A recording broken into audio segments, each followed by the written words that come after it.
mahasiswi di Gorontalo ditemukan tewas di kamar kos.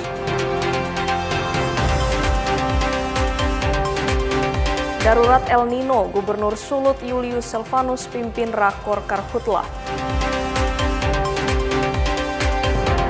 Anak-anak Kilmuri di Kabupaten Serang bagian timur masih belajar di kelas beratapkan daun pohon rumbia.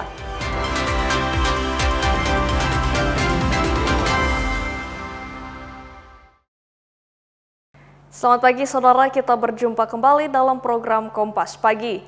Selain 3 sorotan tadi, sejumlah informasi menarik dari sejumlah daerah di Indonesia Timur juga akan kami sajikan untuk Anda.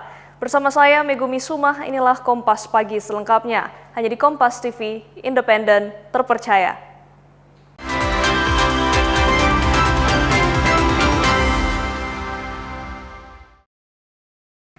Kita awali informasi yang pertama, saudara. Aksi pencurian kotak amal terjadi di Masjid Jami Al-Ikhlas, Kelurahan Kambu, Kota Kendari, Provinsi Sulawesi Tenggara. Ironisnya, aksi pencurian tersebut terjadi 2 kali hanya dalam kurun waktu 1 pekan. Rekaman kamera pemantau atau CCTV ini memperlihatkan aksi pencurian kotak amal Masjid Jami Al-Ikhlas di Kelurahan Kambu, Kota Kendari, Sulawesi Tenggara. Tak hanya sekali, 2 hari berselang, terduga pelaku kembali beraksi. Pelaku berpura-pura mengaji sebelum menggasak kotak amal masjid. Kotak amal masjid kemudian dipindahkan ke lokasi lain sebelum pelaku mengambil isi kotak amal tersebut. Dia ambil Al-Quran dan sambil mengaji juga, sambil dia perhatikan orang-orang yang sedang mengaji ini. Nah, dalam keadaan ini, orang-orang pada lengah, dia secara cepat dan mengangkat itu kotak amal dan dia bawa ke lantai 2. Nah, di situ dia lakukan lagi aksinya, sehingga itulah kecolongan yang kedua. Akibat pencurian ini, masjid kehilangan uang jutaan rupiah dalam kotak amal tersebut. Kasus ini telah dilaporkan pada pihak kepolisian setempat. Silvian Sakia, Kompas TV, Kendari, Sulawesi Tenggara. Kita beralih ke Mamuju, Sulawesi Barat. Saudara, polisi berhasil menangkap 3 pengedar narkotika. Ketiganya merupakan residivis kasus yang sama.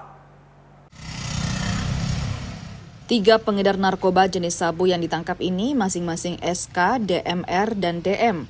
Ketiga pelaku ditangkap di 2 lokasi berbeda. SK ditangkap saat mengedarkan sabu di Kelurahan Mamuju, sementara DMR dan DM ditangkap di Kelurahan Simboro, Kabupaten Mamuju. Ketiga pelaku merupakan residivis kasus yang sama. Polisi menyita sabu seberat 50 gram serta uang hasil transaksi narkoba 5,5 juta rupiah sebagai barang bukti. Dari 2 TKP ini sekitar lebih dari 50 gram. Ya, 55 gram berat. Tersangka yang TKP ini. Dan ancaman pidananya, ya, kalau ini pengedar adalah 12 tahun. 12 tahun kalau untuk pengedar. Saudara, seorang mahasiswi Universitas Ihsan Gorontalo ditemukan tewas tergeletak di kamar kos Selasa siang. Marcela Pario, seorang mahasiswa semester 3 Universitas Ihsan Gorontalo asal Sulawesi Tengah, ditemukan tewas di kamar kos di Kota Tengah, Kota Gorontalo pada Selasa siang. Mayat ditemukan pemilik kos setelah orang tua Marcela meminta mendobrak pintu kamar anaknya yang seharian sudah tidak ada kabar. Naas Marcela ditemukan tergeletak tak berdaya di atas kasurnya. Polisi memastikan tidak ada tanda-tanda kekerasan maupun tindak pidana lainnya yang dialami Marcela. Sejauh ini kami tidak menemukan tanda-tanda kekerasan ataupun tindak pidana lainnya, yaitu seperti ada pencurian atau apa, karena dari hasil yang kami olah dan keterangan dari pihak keluarga yang mana korban mempunyai riwayat penyakit jantung. Kami mencari, namun tidak ada terdapat obat-obat atau apa yang dikonsumsi sebelum meninggal. Jadi kami belum tahu pasti apa penyebab kematian. Cuma dari pihak keluarga memastikan dia ada riwayat penyakit jantung. Jenazah kemudian dibawa ke Rumah Sakit Aloy Sabu Kota Gorontalo dan selanjutnya akan dikirim ke Kabupaten Banggai, Sulawesi Tengah. Ikar Buntuan, Kompas TV Gorontalo. Saudara, kebakaran kembali terjadi di Kota Makassar, Sulawesi Selatan. Api menghanguskan 2 bangunan yang terdiri dari rumah dan tempat usaha pengolahan kayu. Kobaran api membumbung tinggi melahap bangunan di Jalan Praja Raya Kompleks Gubernur Kota Makassar, Sulawesi Selatan 25 Agustus malam. Api dengan cepat membesar lantaran bangunan terbakar berisi kayu. Hembusan angin memperburuk keadaan. Dalam sekejap, bangunan ludes dilahap si jago merah. Pemadam kebakaran mengerahkan 12 armada ke lokasi kebakaran. Api baru bisa dipadamkan 1 jam kemudian. 2 bangunan yang terdiri dari tempat usaha pengolahan kayu serta rumah tinggal ludes. Penjual kayu, kebetulan ada juga mesin somel. Nah, somel yang ini kayu yang terbakar. Iya. Ada juga rumah kelihatan juga. Iya, ada juga rumah. Ada juga 2 kayaknya rumah. Rumah pemilik pemilik somel. Sebenarnya kendala tidak terlalu banyak tadi ya, sempat anginnya yang agak kencang, jadi itu yang menghambat kita dalam pemadaman dan mengakibatkan apinya semakin cepat membesar. Tidak ada korban jiwa dalam peristiwa ini, adapun penyebab kebakaran belum diketahui dan dalam penyelidikan pihak kepolisian sektor Manggala. Arif Tirtana, Kompas TV, Makassar. Saudara, protes jalan rusak yang tak kunjung diperbaiki, warga air besar Desa Batu Merah Ambon Rabu pagi nekat memblokir jalur utama Arbes Ahuru dengan membangun dinding beton. Kali ini warga mengaku kesal karena tuntutan perbaikan infrastruktur yang diajukan sejak 2024 lalu terkesan diabaikan pemerintah kota dan dinas terkait.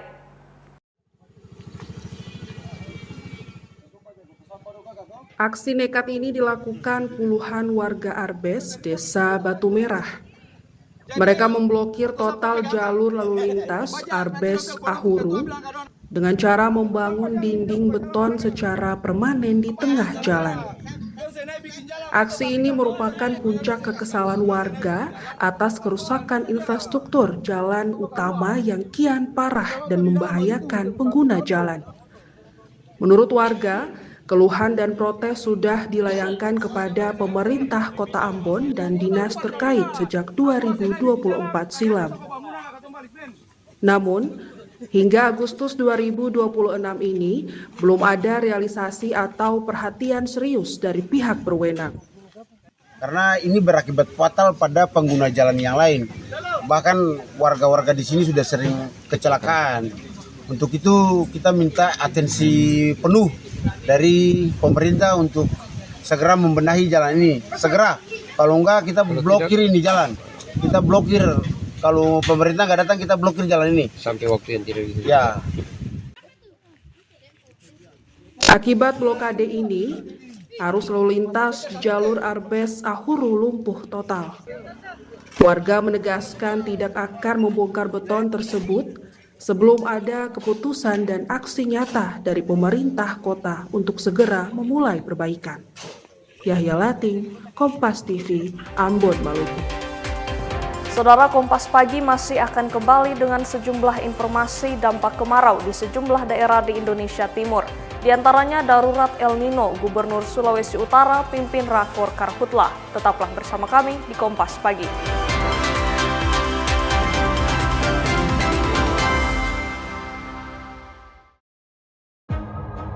Upaya mencari solusi dari banyak sisi memerlukan pemikiran, kematangan,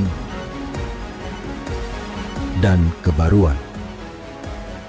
Dengan kesadaran guna menciptakan perubahan. Bersama saya, Yogi Nugraha, dalam Satu Meja The Forum. Pembangunan berkelanjutan adalah tanggung jawab kita bersama. Ketahui realitas sosial, ekonomi, dan lingkungan.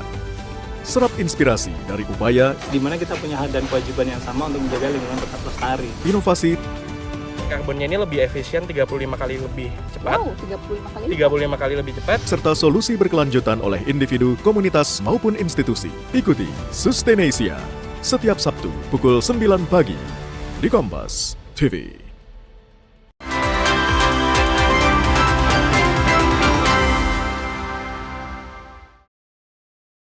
Terima kasih Anda masih bersama kami di Kompas Pagi.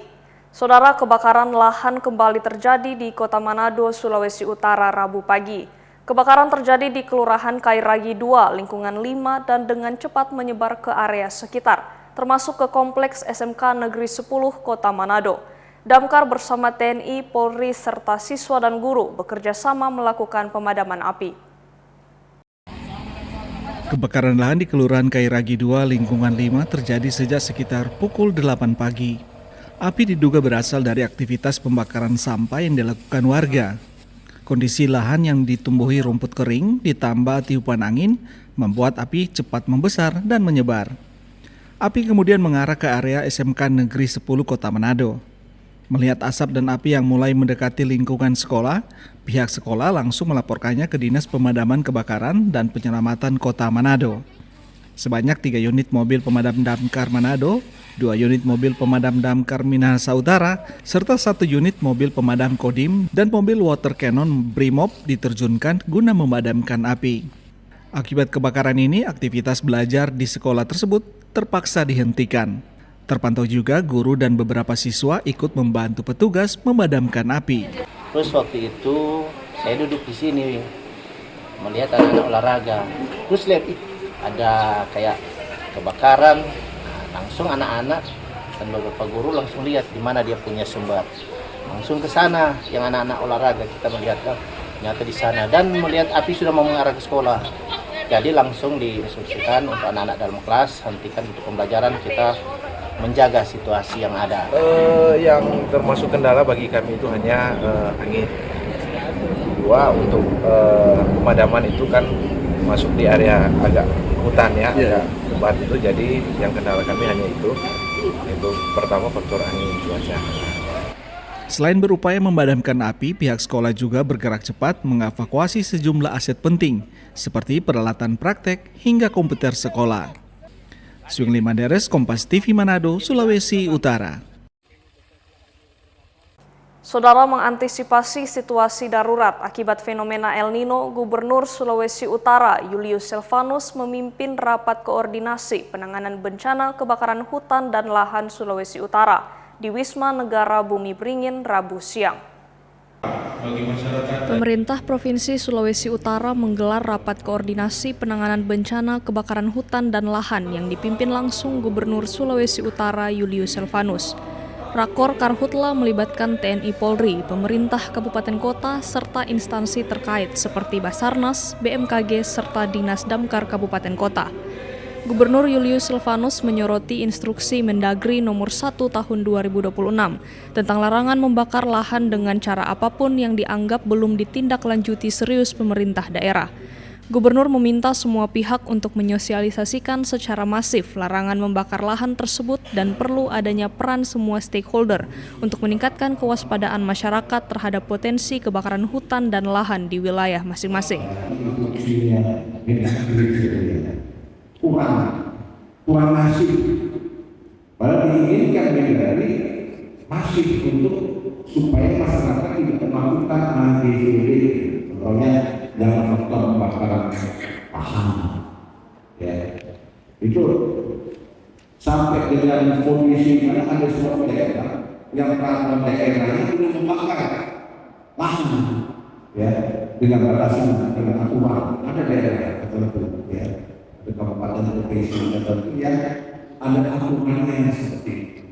Melalui Rakor Karhutla ini diharapkan juga seluruh jajaran pemerintah provinsi dan instansi terkait terus bersinergi dalam menangani bencana kebakaran hutan dan lahan wilayah Sulawesi Utara. Edward Siwi, Kompas TV Manado, Sulawesi Utara.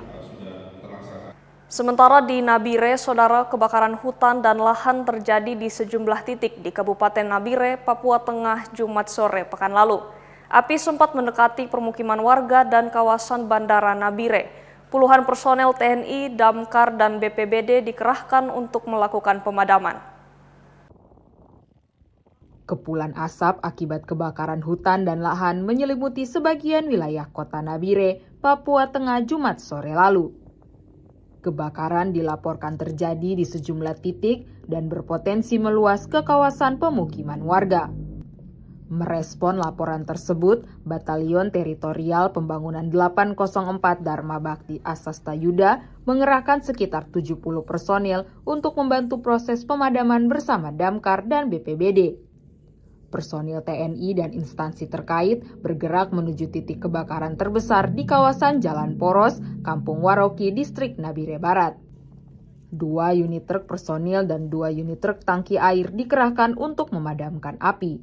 Selain itu, kebakaran lahan juga terjadi di kawasan SP2. Kobaran api mendekati bangunan sekolah.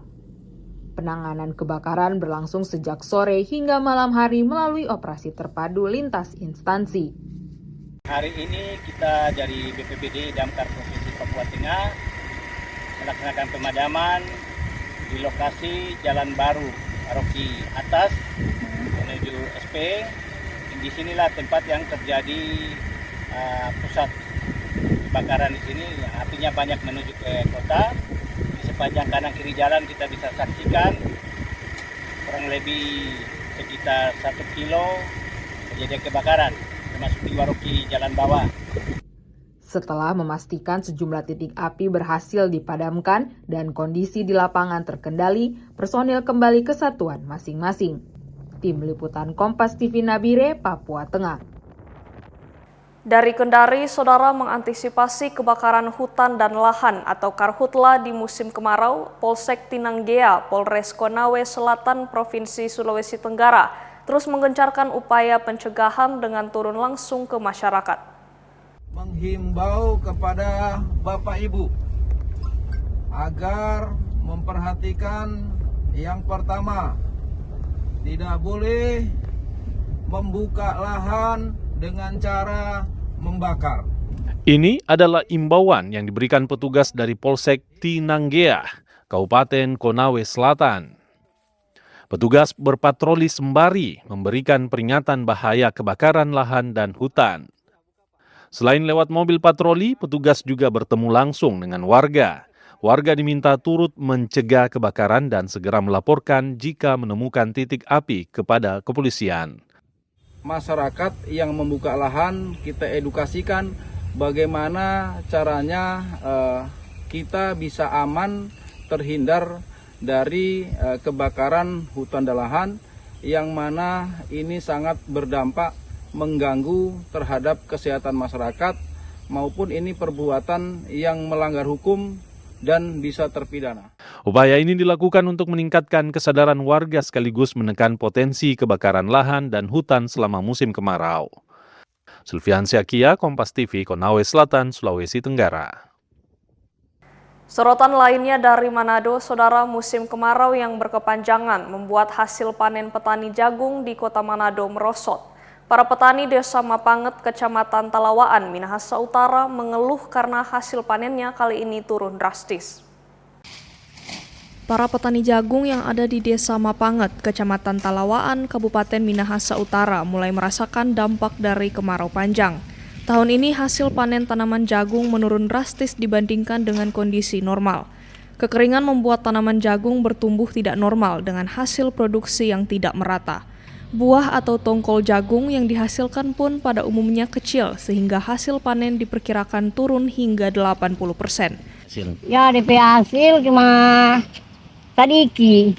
Karena kan musim kemarau tuh ini DP buah cuma halus yang bagus.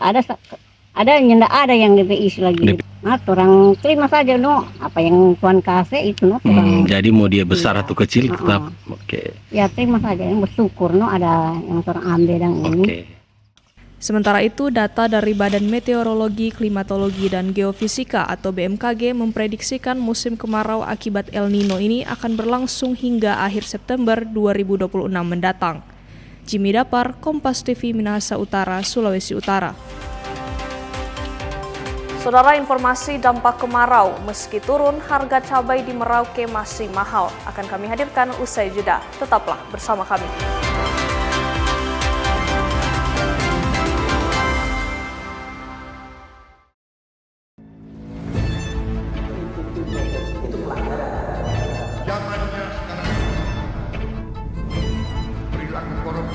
BUMN kita. Jangan lompat ke kesimpulan tanpa menjelaskan detailnya. Saya anak buahnya Prabowo. Gaji tidak naik ya? Hanya 5.000 orang. Bahwa hal tersebut tidak boleh. Bola Liar setiap Jumat pukul 8:30 malam live di Kompas TV. Sebuah penelusuran jurnalis. Gambarkan situasi di depan dari Polda Metro Jaya tidak hanya di bagian dalam, kemudian akan disampaikan polisi lepaskan. Tampaknya suasana sudah tidak kondusif. Investigasi untuk mencari bukti. Tapi yang harus dibuktikan adalah lokasinya. Anda berani menunjukkan kemudian hak angket ini akan berujung pada pemakzulan. Dipo Investigasi setiap Senin pukul 8:30 malam di Kompas TV.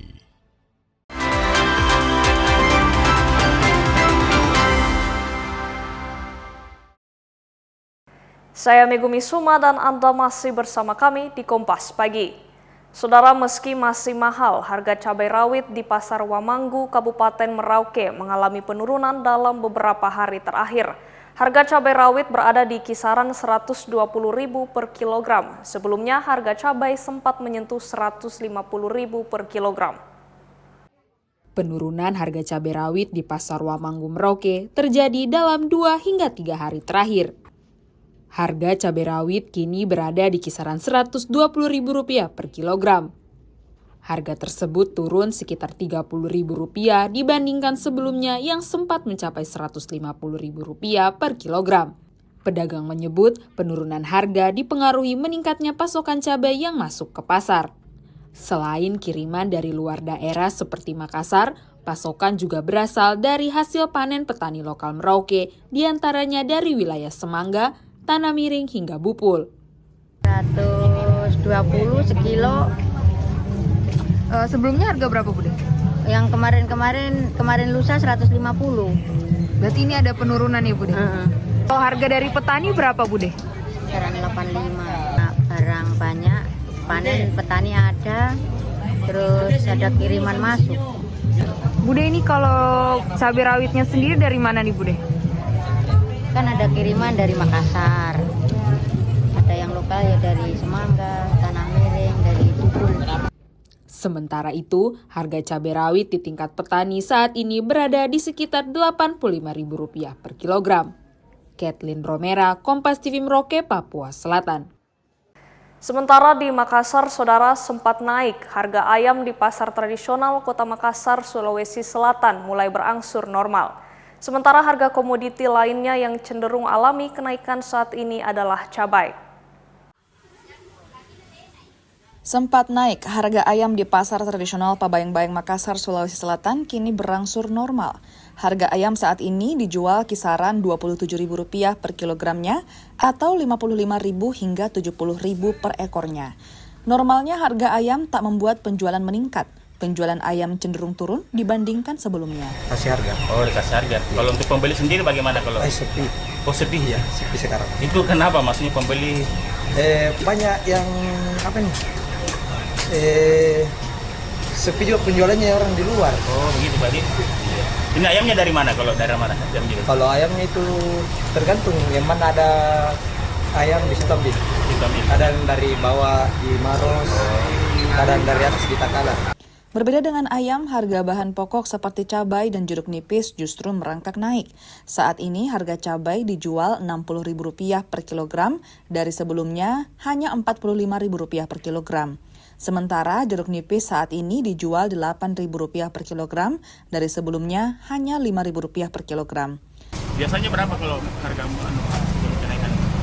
Dari harga 45. 45 nih? Iya. 50. Selain lombok apa lagi, Bu? Jeruk nipis. Sekarang berapa harganya? Sekarang harga 300 satu karung. Kalau per kilo? 8.000. Sebelumnya? Harga 5.000. 5.000, Bu. Naiknya harga cabai dan jeruk nipis tak mempengaruhi harga komoditi pangan lainnya yang cenderung stabil. Arif Tirtana, Kompas TV, Makassar. Kita beralih ke sorotan lain, saudara. Angin kencang masih melanda wilayah Merauke dalam beberapa hari terakhir. Dengan kecepatan mencapai 10 hingga 40 km per jam, nelayan pun diminta waspada. Angin kencang masih melanda wilayah Merauke dalam beberapa hari terakhir dengan kecepatan mencapai 10 hingga 40 km per jam.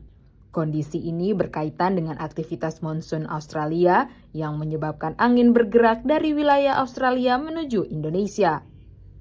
Meski demikian, tinggi gelombang di wilayah pesisir Merauke dinilai masih dalam kategori tenang.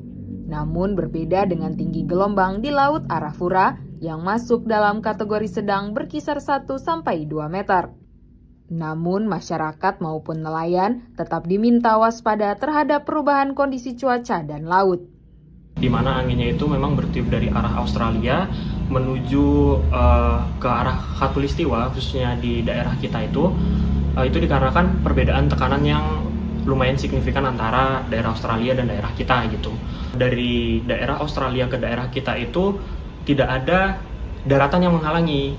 Jadi benar-benar hanya perbatasannya itu laut dan itu minim hambatan. Kemungkinan kecepatan angin itu bisa berkisar antara 10 sampai dengan 40 km per jam. Di wilayah Merauke-nya kategori gelombangnya relatif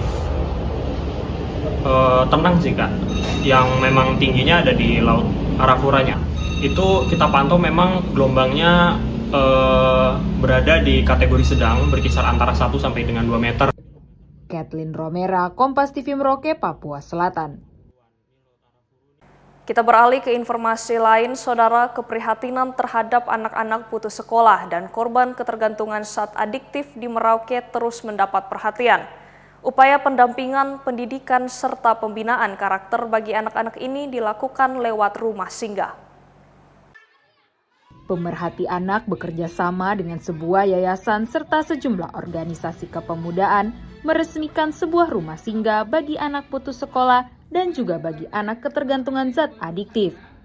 Nantinya di rumah singgah ini, kegiatan pembinaan dilaksanakan 2 kali dalam sepekan meliputi sejumlah kegiatan pembinaan. Tercatat 150 anak akan mendapat pembinaan di tempat ini. Pendampingan ini menyasar anak-anak putus sekolah, termasuk mereka yang mengalami ketergantungan zat adiktif dari lem dan aroma bahan bakar minyak. Kita melihat persoalan yang hari ini belum tuntas adalah masih banyaknya anak-anak yang memang betul-betul mereka sangat ketergantungannya dengan Aibon. Bahkan anak-anak yang tadi teman-teman bisa lihat tuh saat masih kecil itu saya temukan dengan Ibu Pendeta di lapangan Marom, mereka sampai dewasa itu masih menghirup Aibon dan mereka tidak sekolah.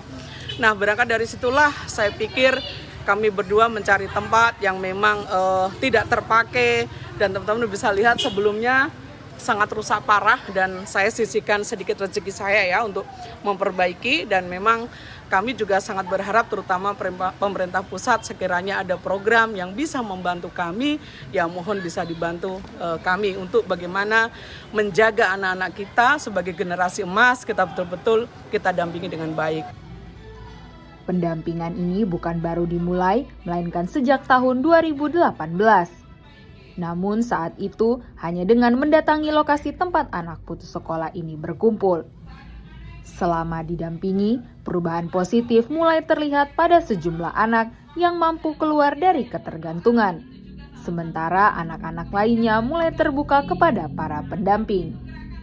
Dan mereka ada yang bisa dilepaskan. Tapi juga masih ada yang dulu kecil sampai sekarang tadi itu banyak juga masih. Tapi ada sisi positif. Positifnya apa? Ketika mereka melihat kita, mereka menjadi jujur. Artinya biasakan mereka takut ketika diambil lemnya, tapi ketika dengan kami mereka langsung menyerahkan.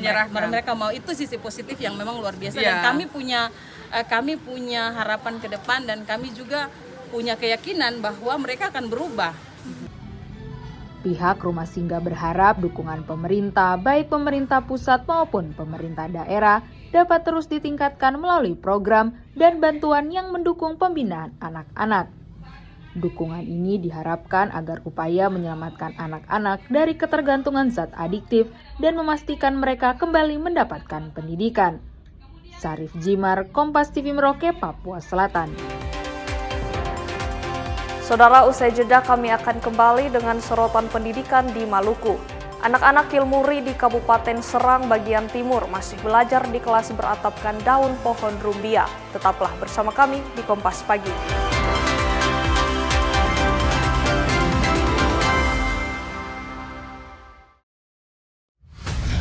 Menyingkap tabir yang menyelimuti realita.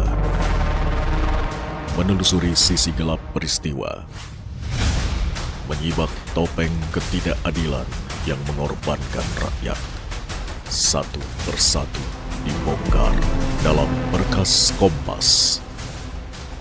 Setiap Selasa pukul 11 malam di Kompas TV.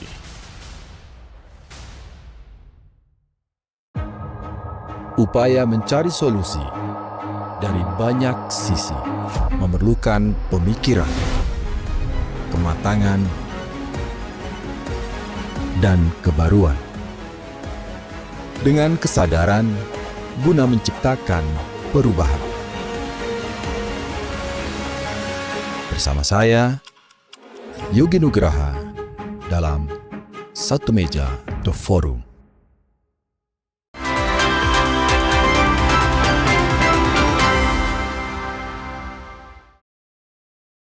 Terima kasih Anda masih bersama kami di Kompas Pagi. Saudara, 81 tahun Indonesia merdeka, namun ketimpangan pendidikan masih menjadi rapor merah di wilayah timur Indonesia.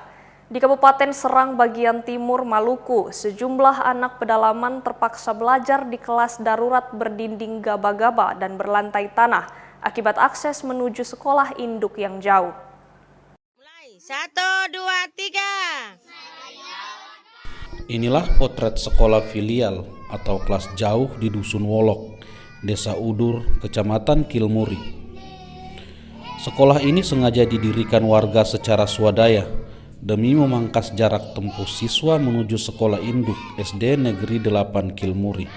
Keterbatasan infrastruktur dan ancaman cuaca ekstrim membuat orang tua khawatir jika anak-anak mereka harus menyeberangi sungai dan jalanan yang belum tersedia jembatan.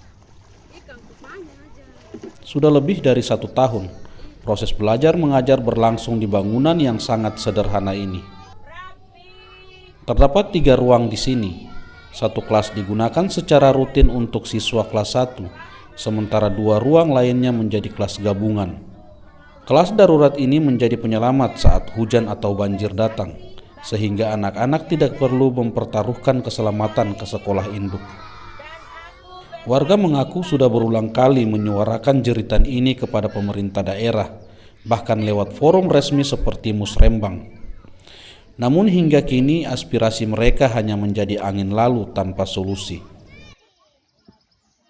Kami masyarakat Dusun Wolok memohon kepada pemerintah pusat, dalam hal ini Bapak Presiden, untuk memberikan bantuan kepada kami agar sekolah SD tetap dibangun di Dusun Wolok. Masyarakat Dusun Wolok kini hanya bisa berharap adanya kepedulian nyata dari pemerintah daerah maupun pusat agar generasi penerus bangsa di Seram bagian timur ini layak mendapatkan hak pendidikan mereka. Yahya Lating, Kompas TV, Seram Timur, Maluku. Informasi dari Gorontalo, saudara, bersandarnya KRI Banjarmasin milik TNI Angkatan Laut di Gorontalo dimanfaatkan sejumlah siswa untuk belajar dan mengenal langsung kapal perang Indonesia.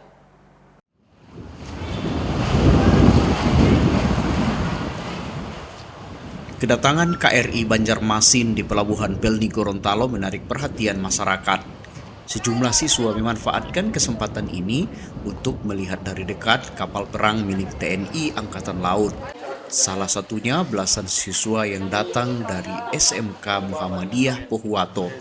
Didampingi guru, para siswa menyusuri sejumlah bagian kapal sambil mengamati berbagai fasilitas yang ada di dalamnya. Mereka juga mendapat penjelasan mengenai fungsi kapal dan kehidupan personil selama berada di atas kapal. Tujuan pertama itu mengetahui wawasan tentang perkapalan tentunya, dan mungkin mereka bisa tahu ternyata kapal perang ini seperti ini. Iya, alhamdulillah bertepatan dengan momennya KRI Banjarmasin. Alhamdulillah sudah bertemu dengan mereka-mereka di sini, sudah diberikan pengalaman materi tentang perkapalan. Ada mungkin dikasih ajar bagaimana cara melihat peta laut, bersandarnya kapal. Itu yang saya lihat tadi. Bagi para siswa, Kesempatan ini memberikan pengalaman berbeda karena materi yang selama ini hanya dikenal melalui buku atau media, kini dapat dilihat secara langsung. Sangat senang karena ini pertama kali kemari. Di sini kami mempelajari tentang alat-alat dan sebagainya. Di sini kami juga dilatih sebagai penjuru kapal. Kunjungi tadi saya melihat ada soal navigasi dan lain-lain ke soal kapal juga ya, dilihat atau bagaimana? Itu kami kunjungi tadi sebagai ada kompas magnet. Itu fungsinya sebagai untuk mengarah ke laut. Kunjungan ini juga menjadi momen bagi siswa untuk mengenal lebih dekat peran TNI Angkatan Laut, sekaligus menambah wawasan tentang dunia kemaritiman. Fikar Buntuan, Kompas TV, Gorontalo. Kita beralih ke informasi lain, Saudara. Kejaksaan Tinggi Sulawesi Utara menginisiasi pembentukan Asosiasi Perlindungan Masyarakat atau Aslinmas. Langkah inovatif yang menjadi pertama di Indonesia ini dihadirkan untuk memaksimalkan peran masyarakat, menjaga ketertiban, serta mengawal program pembangunan yang dimulai dari tingkat desa. Kejaksaan Tinggi Sulawesi Utara resmi mendeklarasikan pembentukan Asosiasi Perlindungan Masyarakat atau Aslinmas. Kejati Sulut selaku inisiator membentuk wadah ini guna mengoptimalkan peran serta fungsi perlindungan masyarakat dalam menjaga ketertiban, ketentraman, serta mengawal potensi pembangunan di setiap desa. Kehadiran Aslinmas diharapkan mampu memberikan kontribusi nyata bagi pengembangan potensi desa, sekaligus menjadi pilar pendukung bagi bupati dan wali kota dalam merealisasikan program kerja daerah. Kita ingin supaya dari Asosiasi Perlindungan Masyarakat ini semua tugas perlindungan masyarakat terhadap masalah kebencanaan maupun proses-proses ketertiban dan ketentraman masyarakat itu bisa lebih maksimal. Makanya kita membentuk dan hari ini mendeklarasikan Asosiasi Perlindungan Masyarakat, di mana kita Kejaksaan Tinggi sebagai inisiator dan deklaratornya itu mengharapkan dia akan memberikan kontribusi terhadap semua potensi-potensi desa yang ada maupun mendorong, mensupport program-program daripada kepala daerah, dalam hal ini bupati, wali kota setempat yang ada, maupun dalam program-program prioritas pemerintah. Itu yang paling utama.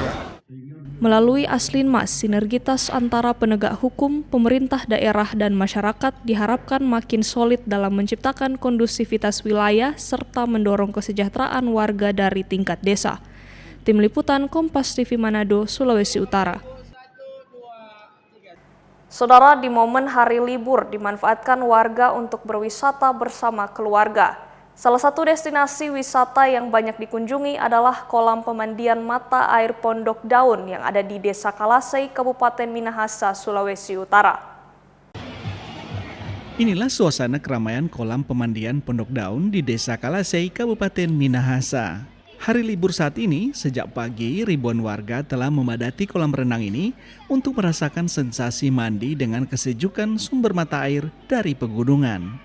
Hanya dengan mengeluarkan biaya masuk sebesar Rp15.000 untuk orang dewasa dan Rp10.000 untuk anak-anak, para pengunjung bisa langsung masuk dan menikmati semua fasilitas yang disediakan.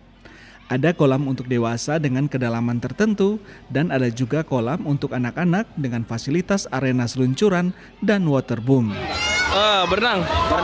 Acara anak-anak. Jadi hari libur manfaatkan waktu bersama keluarga atau seperti apa? Oh ya, ini waktu libur jadi paling cocok menikmati waktu dengan keluarga. Pak, di sini bawa tanggapan di kolam di sini bagaimana? Oh, ini yang mungkin bisa yang kelima kali kita suka ke sini karena DP air segar. Wisata bersama keluarga dan juga jemaat. Oke. Tanggapan dengan adanya suasana di kolam renang ini bagaimana? Di sini sangat ramai karena memang harganya juga terjangkau buat kantong. Jadi lumayan dari jarak tempuh juga lumayan dekat. Jadi sangat pas untuk bisa ke sini karena juga cukup ramai di sini. Di hari libur saat ini, tingkat kunjungan yang datang di tempat ini meningkat 80% dari hari biasanya. Pihak pengelola pun mengizinkan para pengunjung membawa makanan dari luar, namun harus tetap menjaga kebersihan selama berada di lokasi kolam. Di Pondok Daun ini kami menerima kunjungan yang cukup banyak. Kalau untuk dewasa 15.000, yang anak-anak 10.000. Di sini bisa sampai 80% untuk kunjungannya. Lokasi wisata Kolam Pondok Daun ini menjadi salah satu lokasi wisata favorit yang sering dikunjungi warga saat waktu liburan tiba, karena lokasi ini mudah dijangkau dan tidak jauh dari pusat kota Manado. Jimmy Dapar, Kompas TV Minahasa, Sulawesi Utara. Saudara, membaca buku sambil menikmati sunset atau matahari terbenam menjadi pengalaman yang menyenangkan bagi beberapa orang. Berawal dari iseng-iseng membuka lapak baca sederhana yang diberi nama Lembar Senja, 4 orang perempuan muda di kota Manado justru berhasil menarik banyak minat baca masyarakat. Lapak baca yang berada di tepi pantai di kawasan Megamas Manado ini setiap pekannya dipadati peminat buku bacaan. Inilah yang dirasakan oleh sejumlah warga Manado yang kerap memanfaatkan lapak baca Lembar Senja untuk menghabiskan waktu di akhir pekan sambil membaca dan menikmati indahnya matahari terbenam di Teluk Manado.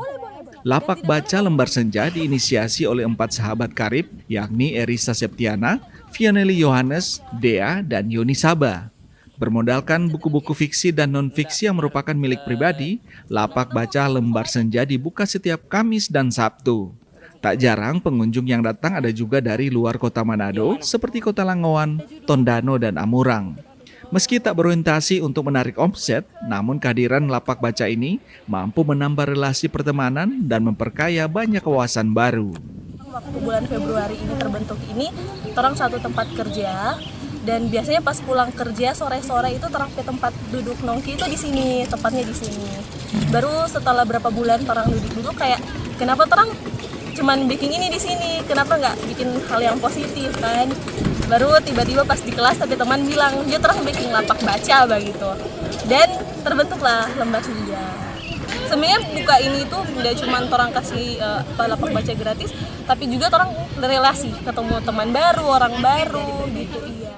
Bagi pengunjung, Lembar Senja bukan hanya menyajikan buku-buku menarik. Tempat ini juga menjadi ruang untuk beristirahat dari padatnya aktivitas sehari-hari, sekaligus menikmati matahari senja yang menenangkan. Bagi warga, adanya lapak baca di ruang terbuka seperti ini menjadi daya tarik yang jarang ditemukan. Kamis sama Sabtu, cuman kebetulan kami sibuk jadi Sabtu. Kalau sempat datang, kalau tidak. Yang paling menarik itu karena ada sumbangan buku dari beberapa penyumbang, jadi genre bukunya jadi lebar. Yang awalnya cuman di satu genre itu bisa coba yang lain ternyata. Ternyata genre yang baru ini kita suka. Akhirnya explore lah genre-genre baru. Awalnya karena iseng, karena ada di dekat sini, Kong selalu sempat lewat di Instagram. Jadi kebetulan dekat sini jadi mau iseng mampir juga. Kong kebetulan seru ternyata di sini. Itu pertama kali datang yang dia suka kembali ulang itu karena DPKK itu lama sekali.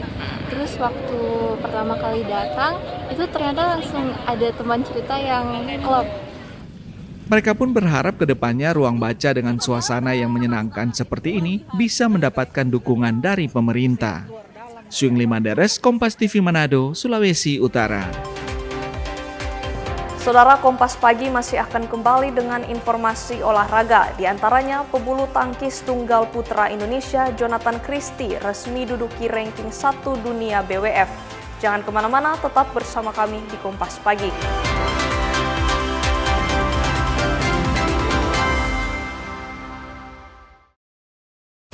Saat ini, siapapun bisa jadi media, pemengaruh, bahkan pendengar. Tapi kebenarannya dapatkah dipertanggungjawabkan? Percayalah, hanya pada sumber independen yang menjunjung tinggi prinsip jurnalisme dalam setiap tayangan terbaiknya. Gelar bicara tajam mengupas fakta, memantik solusi. Doktor dan profesor itu bisa abal-abal dan dengan belise. Kenapa lebih memilih jalan ini, jalan yang kemudian jadi tidak aman? Why now? Berita bernilai sebagai referensi. Undang-undang BUMN berujung kegaduhan. Serta investigasi yang mengungkap kebenaran. Ikuti saya, saudara. Rosi. Satu Meja, The Forum. Sapa Indonesia malam akhir pekan. Dipo Investigasi, Kompas TV, independen, terpercaya.